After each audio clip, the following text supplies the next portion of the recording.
वो बहन अपने बॉयफ्रेंड का वशीकरण कराने उनके पास गई थी। इसे मैंने खुद देखा है कि उस बहन के साथ क्या हुआ और जिस बॉयफ्रेंड का उसने वशीकरण कराया उसके साथ क्या हुआ। उसने वशीकरण किया उसके बॉयफ्रेंड के ऊपर। 2 दिन बाद बॉयफ्रेंड का कॉल आने लगा। फिर भाई, मेरी बहन, अपनी तकलीफें लेकर तांत्रिक और अघोरी के पास मत जाना। ये क्रिया होती है, वशीकरण होता है, पर वो ईश्वर की कृपा से नहीं, वो प्रेत, ढाकनी, यक्षनी इन्हीं के द्वारा किया जाता है। क्योंकि सच्चे अघोरी की पहचान आप लोगों को नहीं है। सच्चे अघोरी का रिश्ता और सच्चे तांत्रिकों का रिश्ता सिर्फ और सिर्फ अपने इष्ट से होता है।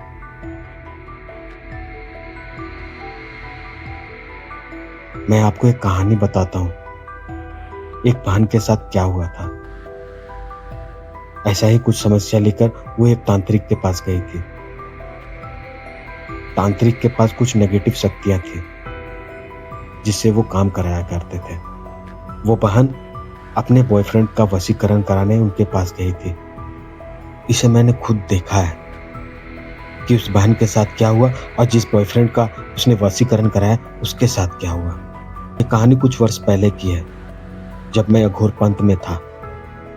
एक बहन आई, का कहना था मेरे बॉयफ्रेंड को मेरी ओर आकर्षित कर दो, आप जो चाहोगे मैं दूंगी।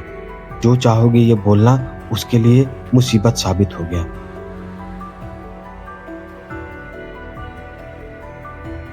तांत्रिक भी कहा ठीक है।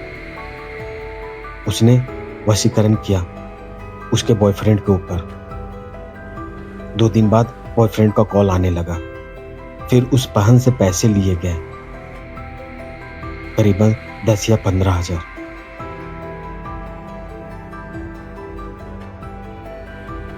तांत्रिक का भी मन उसके ऊपर आ गया।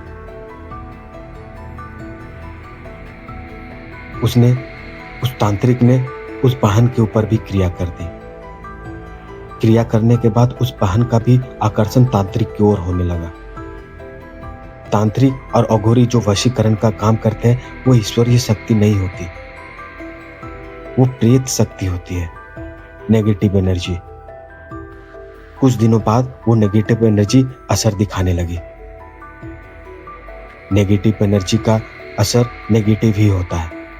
एक दिन बॉयफ्रेंड बात करता हुआ आ रहा था और चलते चलते उसका एक्सीडेंट हो गया और वो मर गया। तो परिवार में आपस में भाई भाई सारे लड़ने लगे। पिता फांसी लगाकर सुसाइड कर लिए। छोटा भाई घर से भाग गया। मां अकेली रह गई। पूरा घर बर्बाद हो गया उस युवक का जिसके ऊपर क्रिया कराया गया था।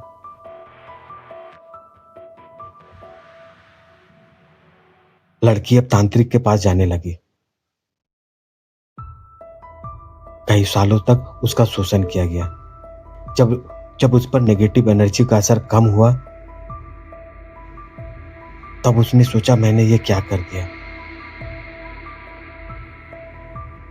अब उसके साथ जो हुआ था वो किसी को बता भी नहीं पाएगी। उसके पिता भी एक गंभीर बीमारी से मर गए। मां डिप्रेशन में हो गई। पूरा घर बर्बाद। एक छोटी सी गलती की वजह से 2 घर पूरी तरह बर्बाद हो गए।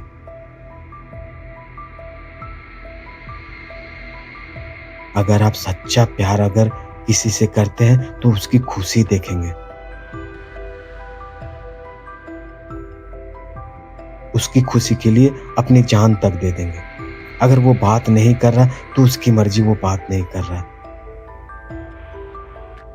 उसके लिए आपको तांत्रिक और अघोरी के पास जाना नहीं चाहिए।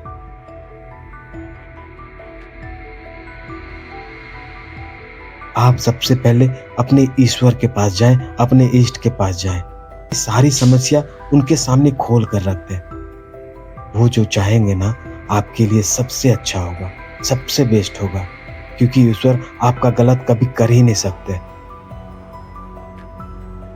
आशा करता हूं दोस्तों, ये मेरा प्रत्यक्ष देखा हुआ अनुभव आपके साथ जो शेयर कर रहा हूं, इससे आपको सीख जरूर मिलेगी और आप इस अघोरियों के पास जाना बंद करेंगे। जाते जाते पूज्य श्री प्रेमानंद की आवाज आपको सुनाता जा रहा हूं। सच्चा प्यार किससे होता है?